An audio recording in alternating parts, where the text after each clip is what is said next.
Assalamualaikum, semangat pagi. Pagi semua teman-teman. Sebelumnya kita salam hormat dulu buat semua keluarga di rumah. Semoga sehat selalu, bahagia lahir dan batin. Dan kita doakan buat teman-teman kita yang masih terbaring sakit, semoga cepat sembuh, cepat pulih, dimudahkan semua proses pengobatannya dan bisa beraktivitas seperti semula. Amin. Nah, oke teman-teman, kali ini kita bikin video berbagi pengalaman tentang kisah dan kasus mobil ini. Mobil ini baru datang semalam. Jadi kami cukup prihatin dengan kisah mobil ini karena udah menghabiskan budget lumayan banyak. Nah, video ini pernah kita bahas di DTC P089 tentang jalur bahan bakar untuk di NFL. Nah, kebetulan ini di FL, cara kerjanya hampir sama. Apabila teman-teman salah menganalisa di jalur bahan bakar satu part saja, nah itu udah pasti duitnya jutaan. Nah, kalau seandainya kita salah analisa dari depan sampai ke belakang, nah itu udah pasti menghabiskan duit puluhan juta. Nah, jadi si om ini telepon kita 1 bulan yang lalu. Nah, cuma si omnya khawatir untuk datang ke garasi Serabi mobilnya tidak bisa sampai ke lokasi kita karena mobil ini nggak kuat nanjak. Jadi kasusnya mobil ini susah starter, susah nyala, dan mobilnya berasap. Nah, juga mobil ini tidak kuat nanjak. Yang mana mobil ini kemarin trouble di jalan sebelum sampai di garasi kita, yaitu sekitar berapa kilo itu bos? 30 kiloan ya? Sekitar 30 kiloan. Kemudian kita langsung ke lokasi mobilnya, yaitu mobil diparkir di tepi jalan. Nah, setelah kita cek, ternyata mobilnya tidak bisa kita nyalakan karena masalah di injektornya. Mana injektornya bos? Bawa sini bos. Nah, ini kita pasangkan injektor kita semalam agar kita bisa menyalakan mesinnya, kita bawa pulang. Nah, yang mana di injektor ini si om ini baru menyelesaikan kasusnya, yaitu 1 minggu yang lalu, menghabiskan budget udah 10 juta. Yaitu penggantian nozzle, penggantian palep, kalibrasi. Sini, taruh sini. Nah, ini injektornya. Nah, ini udah kita bersihkan semalam, kita coba cek pengabutan, ternyata cuma bisa 1 injektor yang ngabut, itu pun runcing. Keempat injektornya masalah. Nah, jadi kalau misalnya kita cleaning injektor, biasanya kalau kita semprotkan carbo cleaner dari sini, ini kita lepas ya. Ini kita lepas, kita semprotkan dari sini, itu harusnya keluar di sini. Karena kan ini inputnya. Nah, ini outputnya, returnnya. Nah, harusnya keluar di sini. Ternyata solar di sini tidak keluar. Nah, itu kompa injektornya sama. Nah, akhirnya karena injektornya bermasalah, kemudian si om ini ganti full pumpnya. Nah, jadi sekarang udah dipasangkan full pump yang bukan ori bawaannya. Nah, rencana kami nanti kita kembalikan ke motor full pump orinya, ke motor full pump ori bawaan mobilnya. Karena kami yakin motor full pump yang lama itu tidak rusak. Karena prinsipnya motor full pump apabila barnya kurang, tekanannya kurang, itu udah pasti keluar DTC-nya motor full pump. Nah, nanti keluar DTC P228C. Jadi apabila masalah di jalur bahan bakar ada tekanan, kita membahas masalah tekanan di jalur bahan bakar, itu udah pasti keluarnya P228C. Ada rentetan DTC keluar. Nah, seperti keluarnya nanti motor full pump, keluarnya sensor FPR, keluarnya SCV, keluarnya injektor.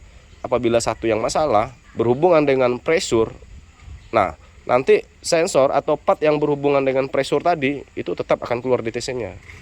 Jadi buat teman-teman, apabila keluar DTC-nya 5, jangan langsung ganti part ke-5-nya. Nah, ada juga kita yang biasanya scanner, kemudian keluar DTC-nya 5. Nah, ini dianggap ke-5-nya itu kasus. Padahal kasusnya cuma 1. Nah, yang kasus 4 tadi itu namanya kasus korban. Yang mana DTC itu keluar karena DTC lain. Nah, untuk masalah DTC ini udah pernah kita bahas di video-video kita sebelumnya. Nah, jadi nanti motor full pumpnya kita kembalikan ke orinya, ke ori bawaan mobilnya. Nah, menurut pengakuan ownernya sudah melakukan cleaning intake dan turbo. Cuma kalau kami lihat, kalau kondisi seperti ini, hitam seperti ini, nah ini ada kebocoran di housing turbonya sampai ke sini.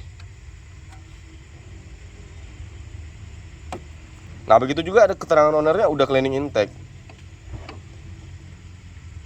Tapi tetap ya teman-teman, tetap kita bongkar ulang intake-nya, turbonya, EGR, throttle, jalur turbo atau jalur pernapasan kita lepas semua sampai ke intake. Nah, begitu juga untuk jalur bahan bakar kita lepas semua, mulai dari injektor, pipa common rail, nah nanti SCV supply pumpnya, filter solar, lanjut ke tangki, kita kuras tangkinya, kita cek motor full pumpnya. Nah, yang ketiga yaitu ada masalah di pushbox-nya. Nah, ini, nah yang mana ownernya bilang ada pembebasan di relay motor full pump. Nah, jadi sekarang kasusnya motor full pump itu dapat arusnya dari sini. Jadi ini di bypass. Coba nanti ini kita standarkan. Kalau ini menutupi kasus, tapi akan mendatangkan kasus baru. Jadi sebagusnya buat teman-teman yang masalah mobilnya, jangan menutupi kasus dengan cara memanipulasi seperti ini, yang mana nantinya akan menimbulkan kasus baru ke depannya. Nah ini kami nggak tahu kenapa alasannya ini di bypass, apakah motornya tidak bisa nyala di saat on kontak. Yang pasti nanti kita coba standarkan lagi, kita lepas semua pembebasannya. Jadi nggak ada lagi kabel tambahan. Nah dan juga bagi kami ini mengurangi nilai unitnya. Nah yang keempat itu masalah di busi pijarnya. Jadi ada busi pijarnya yang patah. Kita nggak tahu, nanti coba kita cek apakah nanti bisa dilepas dengan kunci atau terpaksa kita melepasnya dengan cara lain.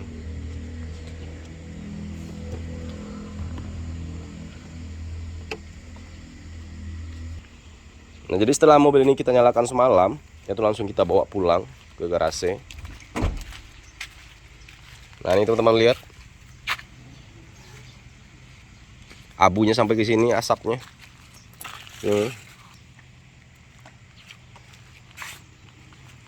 Kaca atas. Di mobil Xiaomi ini tetap kita lakukan cleaning total, kita fokus ke jalur turbo dan jalur bahan bakarnya. Nah jalur turbonya teman-teman tahu sendiri, yaitu dari box filter udara sampai ke intake-nya kita pastikan partnya bekerja optimal. Turbonya yang bocor kita perbaiki, kita cek intake-nya, kita cek koin intake-nya, nanti kita cek throttle-nya, kita bersihkan semua, kita cleaning, kita cek solenoid, aktuator intake-nya. Nah untuk mobil Captiva FL yang pengeluaran tahun 2011 itu perbedaannya dengan tahun 2012, yaitu di EGR-nya. Jadi untuk yang tahun 2011 dia memiliki solenoid EGR, beda dengan yang tahun 2012. Nah ini seperti ini. Nah ini solenoidnya, nah ini EGR-nya, vakumnya. Nah jadi buat teman-teman yang 2011 pasti punya tambahan part seperti ini. Kalau seandainya kita cleaning total tidak melihat yang seperti ini, nah berarti itu pengeluaran yang tahun 2012. Karena di mobil Xiaomi ini keluhannya mobil susah starter atau susah nyala, kemudian mobil berasap, kemudian mobilnya nggak kuat nanjak. Nah mudah-mudahan nanti mobil ini kembali sehat, kembali gahar. Nah kita doakan insya Allah mobil ini membawa keberkahan buat ownernya. Jadi cleaning total bukan berarti kita hanya membersihkan saja, bukan menkinclongkan saja, yaitu mengambilkan kerja partnya sesuai dengan fungsinya. Nah, jadi jika ada part yang tidak bekerja optimal atau ada part yang rusak, itu udah pasti kita ganti. Tapi mana yang bisa kita repair, kita usahakan part itu di repair dan tetap memakai part ori bawaannya. Nah mudah-mudahan nanti injektornya bisa kita perbaiki. Nah untuk pengerjaan ini kita tidak bisa videokan detail dalam pelepasan part karena ini udah ada videonya. Nah buat teman-teman mau cek yang detailnya ada di video kita yang durasi 1 jam atau video kita yang ada part 1, 2, dan 3, dan 4-nya. Jadi kalau ada videonya yang ada partnya 1, 2, 3, 4 sampai running, nah berarti itu adalah video detailnya. Nah di sana teman-teman bisa lihat nanti cara melepasnya, kemudian ukuran bautnya, posisi bautnya, dan apa aja toolnya.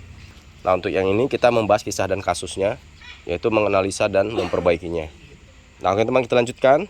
Kita mulai dari baterai dulu, lanjut kita lepas headlamp dan bumpernya. Oke bos? Oke. Bongkar bos.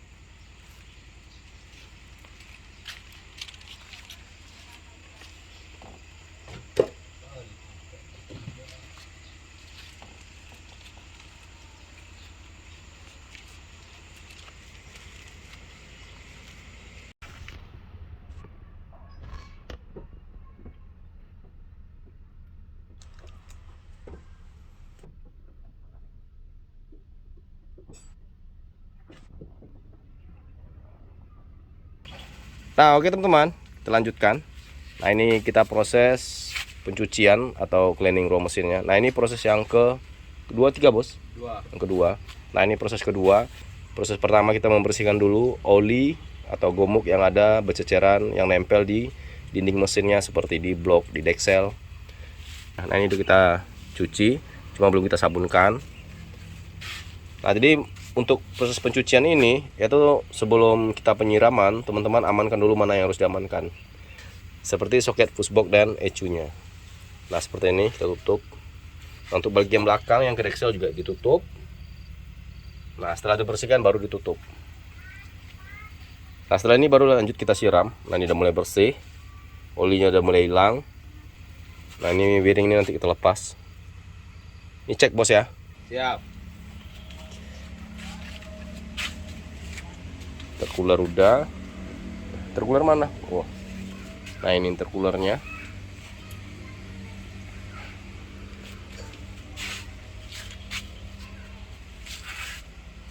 Bodi pun juga kita cuci tadi, biar mobilnya kelihatan bersih. Nah untuk partnya lagi kita cuci, seperti turbo, intake, throttle, EGR, kemudian jalur turbo, selang dan piping turbo, intercooler. Nanti setelah bersih baru kita bisa cek mana wiring atau soket yang harus kita repair. Mungkin ada kabel yang terkelupas atau cover wiring spiralnya yang harus diganti, atau mungkin ada selang yang harus diganti diremajakan. Nah oke teman, kita lanjutkan proses ketiga, cleaning ruang mesinnya. Nah ini proses terakhir untuk cleaning ruang mesinnya, yaitu penyabunan secara menyeluruh untuk semua part, wiring, kabel, selang sampai peredam kap mesin.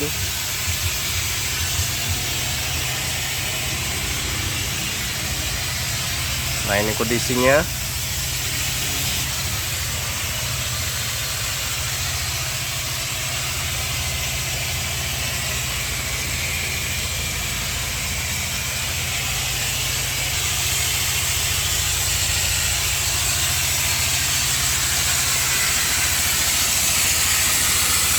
Oke, mantap. Siram bos.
Oke bos. Nah setelah kita siram sabunnya, setelah ini baru kita keringkan. Nah nanti baru di saat pemasangan kita bersihkan semua soket yang ada di ruang mesin ini. Jadi seperti soket injektor, soket airflow, soket pushbox. Meskipun soket itu ditutup seperti soket pushbox, soket ECU, tapi tetap nanti kita bersihkan. Nah meskipun soket itu tidak kita lepas, tetap terpasang. Nah di saat kita membersihkan semua soket di ruang mesin ini, itu semua soket tetap kita bersihkan. Jadi jangan asal siram, dan pastikan semuanya kering bersih baru lanjut pemasangan. Nah jadi tetap teman-teman, pengerjaannya hati-hati, teliti dan bersih. Nah tetap ya teman-teman, untuk pencucian ruang mesin, injektor dalam kondisi terpasang. Apakah injektor ini boleh disiram? Boleh. Asal nanti sebelum menyalakan mesin, teman-teman lepas injektornya, preteli, bersihkan, cek pengabutan, nah baru pasangkan. Jadi pengerjaannya tetap semuanya dibersihkan dulu, dikeringkan dulu, baru kita lanjut menyalakan mesinnya. Nah ini kondisinya setelah kita siram.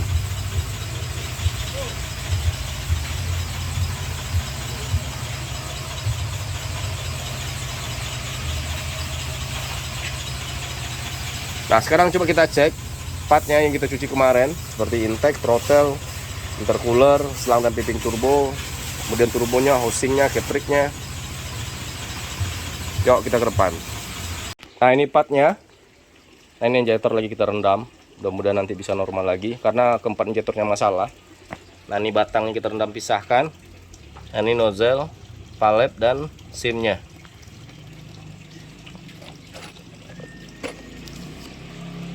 Osing turbo, fushbox, throttle, actuator intake, actuator turbo. Nah, ini intake-nya.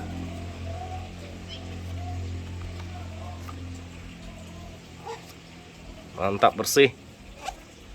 EGR, ketrik turbo, ECU, tabung reservoir, selang dan piping turbo, downpipe. Lengkap nih, Bos. Masih ada yang dicuci. Oke. Nah, ini part yang berhubungan dengan jalur bahan bakar dan jalur turbo atau jalur pernapasannya. Nah, setelah kita pastikan ini semua bersih dan kering, baru nanti kita lanjut pemasangan. Intercooler. Oke, mantap, kita lanjut pemasangan.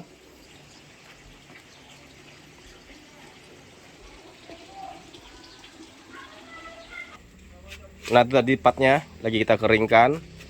Nah, ini kondisi setelah kita bersihkan kemarin. Nah, sebelum kita pemasangan, kita pastikan dulu semua soket atau wiringnya bersih.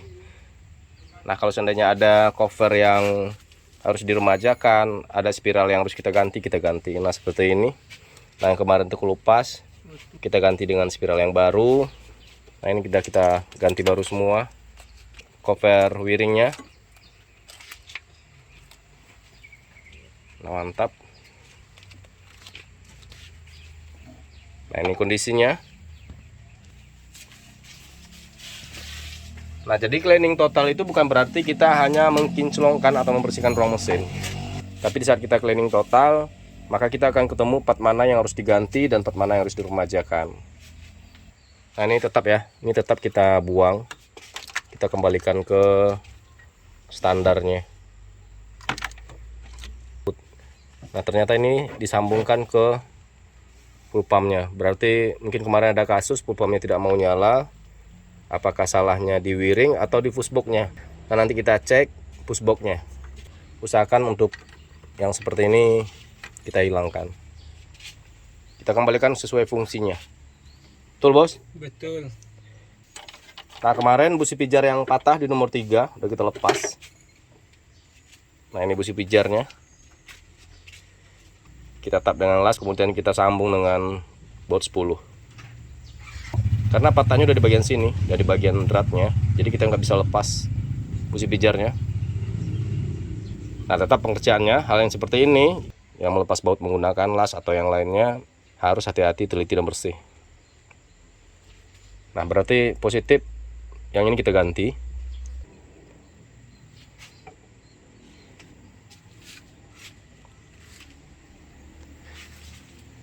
Nah, oke teman, kita lanjutkan. Kita lanjut pemasangan. Untuk pemasangan kita mulai dari belakang, yaitu dari intake. Nah, untuk injektornya lagi kita rendam. Coba kita repair, mudah-mudahan nanti injektornya bisa normal. Minimal bisa memperkecil budget ownernya untuk di bagian injektor. Karena nanti kalau seandainya injektornya nggak bisa kita repair, positif ganti. Karena ini cukup memakan biaya yang lumayan banyak. Nah, oke teman, kita lanjutkan. Kita masuk pemasangan, kita mulai dari intake. Nah, oke teman, kita lanjut proses pemasangan. Intake udah, EGR udah. Nah, wiring ECU udah kita rapikan.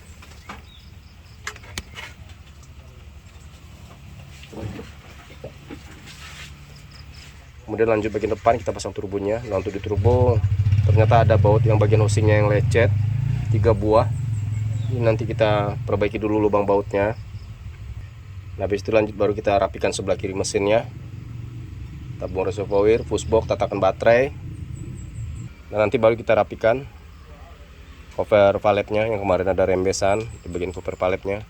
Itu yang bagian sini dan bagian belakangnya.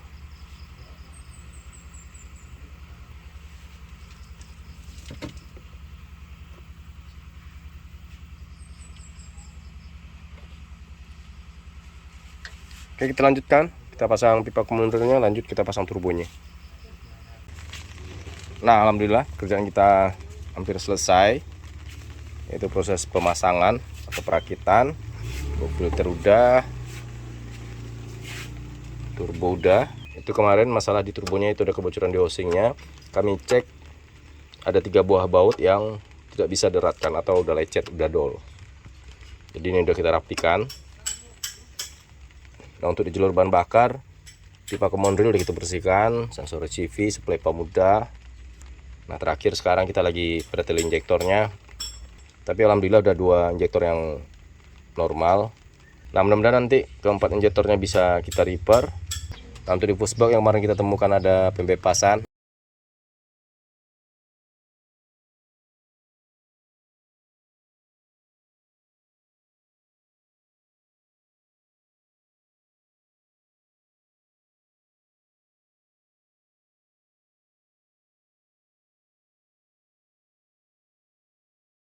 Nanti kita lepas kabelnya.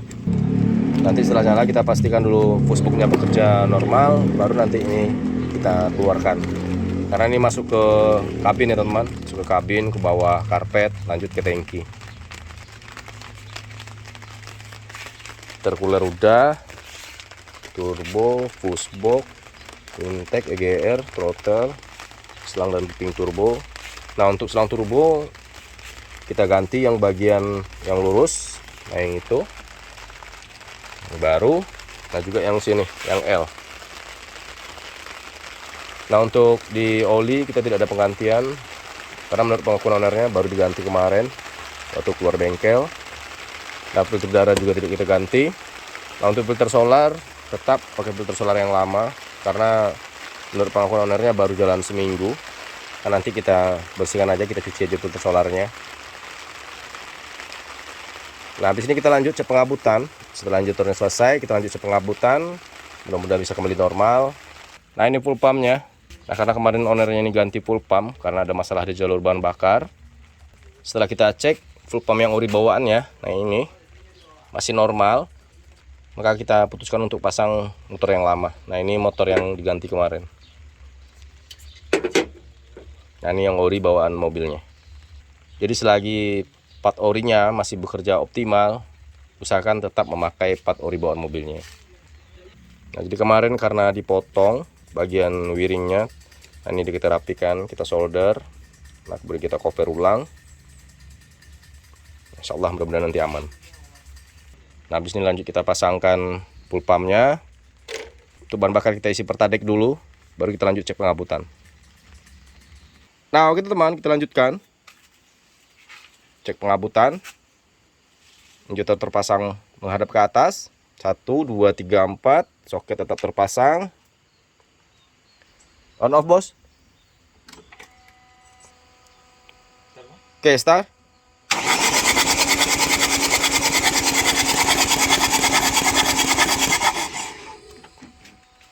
Bentar. Coba lagi, start.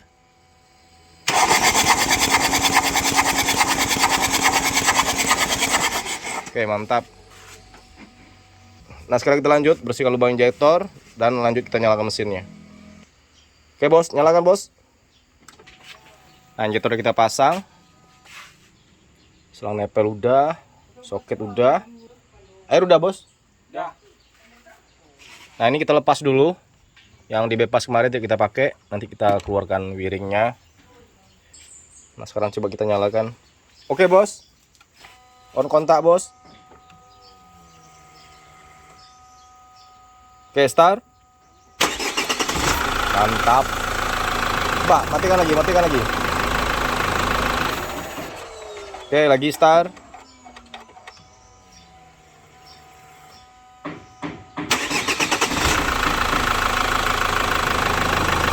Nah, kita biarkan idle dulu 5 atau 10 menit. Nah, nanti baru lanjut kita running. Nanti yang lain seperti headlamp, bumper nanti kita rapikan. Kita pastikan dulu semua normal.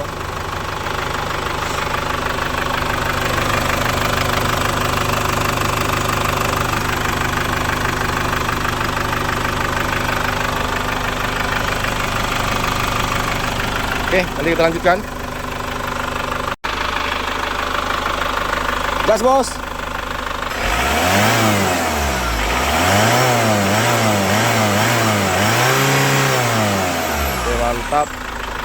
Coba kita lihat belakang. Mbak lagi bos.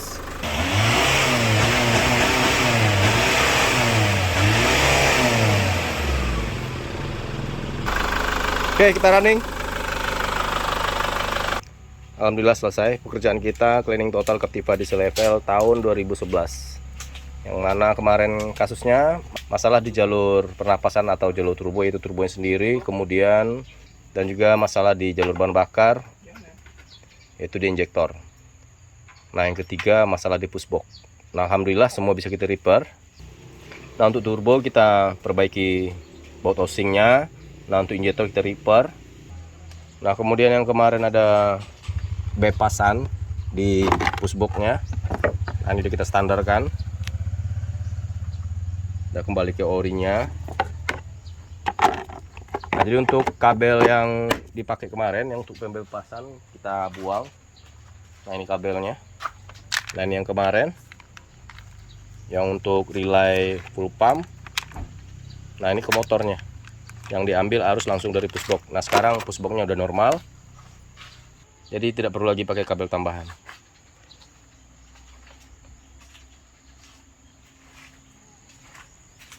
Nah, untuk headlamp lagi kita poles. Nah, ini baru proses pengamplasan. Nah, nanti kita poles biar kinclong lagi headlampnya.